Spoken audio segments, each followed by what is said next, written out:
Having risen from the ashes of the Great Quake and Fire of 1906, San Francisco was ready to invite the world to a party. To celebrate the opening of the Panama Canal and the rebuilding of the city, San Francisco played host to the Panama-Pacific International Exposition of 1915.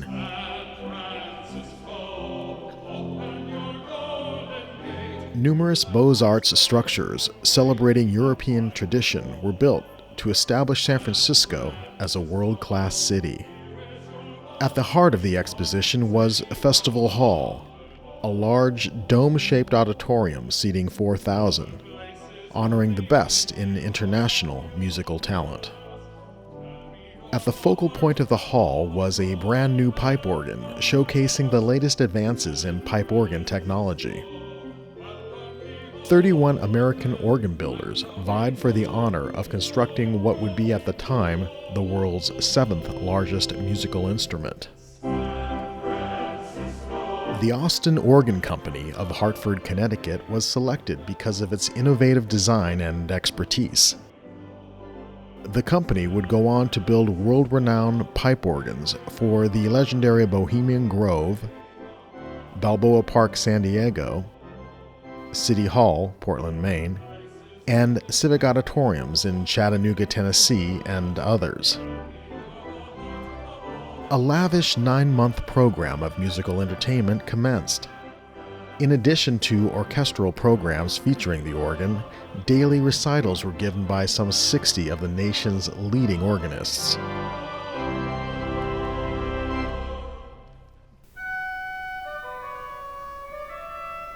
But none was more legendary than world-famous Edwin H Lamar. A celebrity figure of the 20th century, Lamar was also the highest-paid organist in the world. Lamar's first recital was heard by only 400, a mere 10% of Festival Hall's capacity. Attendance, however, soared once word spread that the greatest living organist was performing. Soon, concerts were sold-out affairs. Nearly every day, Lamar played at noon and again at 8:30 in the evening, each performance with a different repertoire. At every concert, Lamar improvised on themes sent up by the audience. His concerts became so popular that fair officials approved the expansion of seating in Festival Hall. And by closing day, 18.5 million people had come to the fair, and Lamar had played 121 concerts to almost 150,000 people. Unlike most world fairs, the Panama-Pacific International Exposition closed with profits. The Exposition Company decided to donate these unexpected funds, along with the organ, to the city of San Francisco.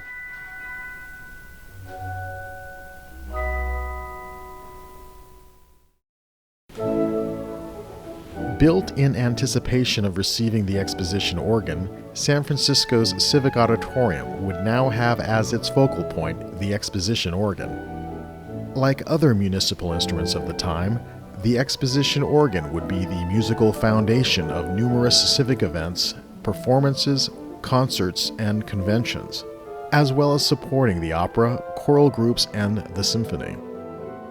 In a plaque mounted on the organ in its new home, the Exposition Committee dedicated the instrument in hopes that its use for wholesome and uplifting purposes will carry forward, for the benefit of all, the spirit that animated the exposition. Lamar had become so popular with San Franciscans that city supervisors invited him to leave his native England to become the city's first municipal organist. The contract gave him freedom to modify the instrument to reflect his concept of the perfect concert organ. My father loved San Francisco. He always felt that the organ in San Francisco was the best. It was his favorite, and it was his love. He would be absolutely thrilled to think that it was again being played and people were enjoying it. Lamar's exposition organ launched a movement among municipalities throughout the United States to commission pipe organs for civic auditoriums and bring great musical works to their communities. Edwin H. Lamar was a sensation at the fair. In San Francisco, nobody had ever dreamed that organ playing like this was possible. His remarkable facility at the organ caught not just the ears of the critics and other organists, but also the paying public. And you have to remember that the people who came to organ recitals, and there were thousands of them, were common people. They were the people who couldn't dream of affording the tickets for the symphony orchestra. Lamar brought music to the masses. For over 6 decades, the organ would remain a musical focal point of San Francisco. Historically significant concerts by world-famous organists and composers, including Marcel Dupré, Camille Saint-Saëns, and Virgil Fox, would over time be featured on the historic Exposition organ. Schoenstein and Sons, becoming Schoenstein and Company, would maintain the Exposition organ for over 75 years, and along with Charles Swisher, founder of the Citizens Committee to Preserve San Francisco's municipal pipe organ, would work many years to preserve Lamar's legacy.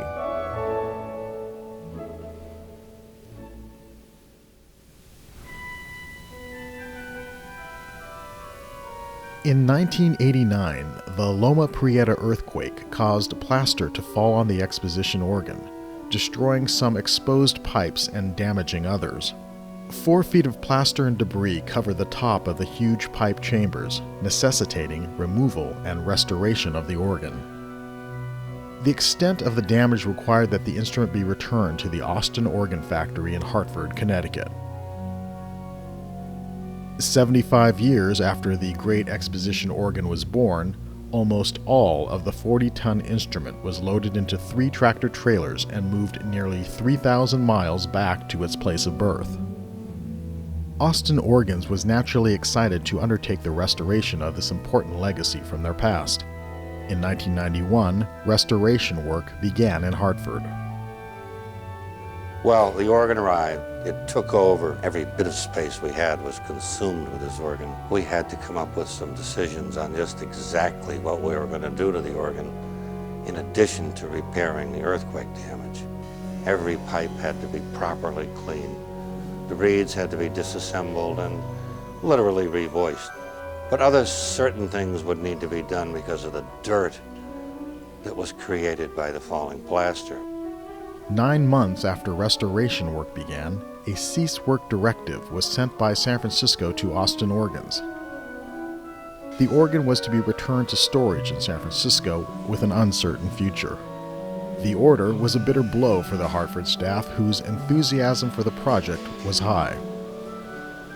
This instrument, 40 tons worth of instrument, which had consumed our 50 people for so long, suddenly was pulled directly out from under us. And we didn't quite know what to do with it because there were still components of it that were absolutely literally in pieces. And we were wondering, do we buy little baggies and put all these little parts in the baggies and put them in the truck, or what is it that we do with this instrument now?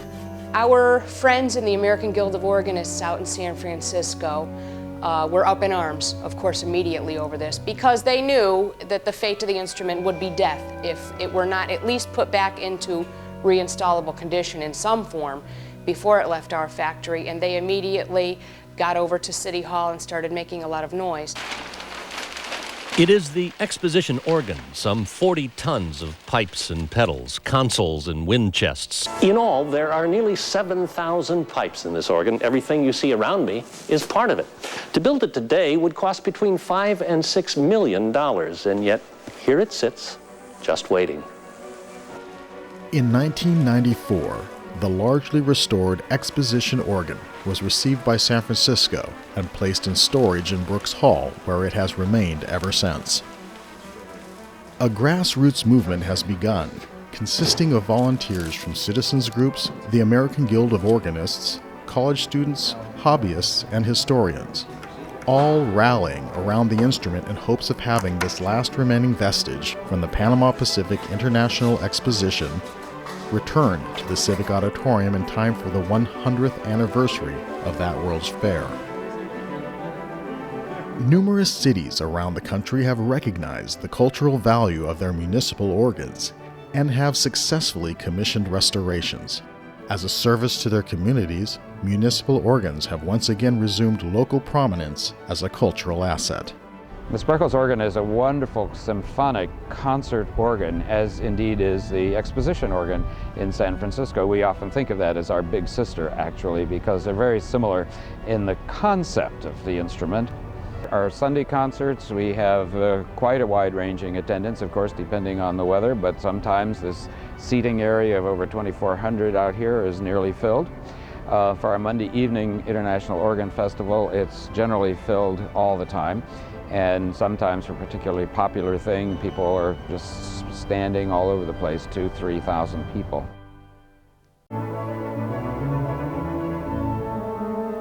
Unmoved since its restoration in 1994, the Exposition organ remains restored and undamaged, ready for a triumphant return. The question now is, will the community do as other world-class cities have done around the country and recognize the cultural and municipal value of its instrument? Or will the community let this last remaining vestige of the Panama-Pacific International Exposition of 1915 languish and tragically go the way of so many other historically significant pipe organs, eventually lost to fire, floods, vandals, or ignorance? The future of this instrument is in your hands.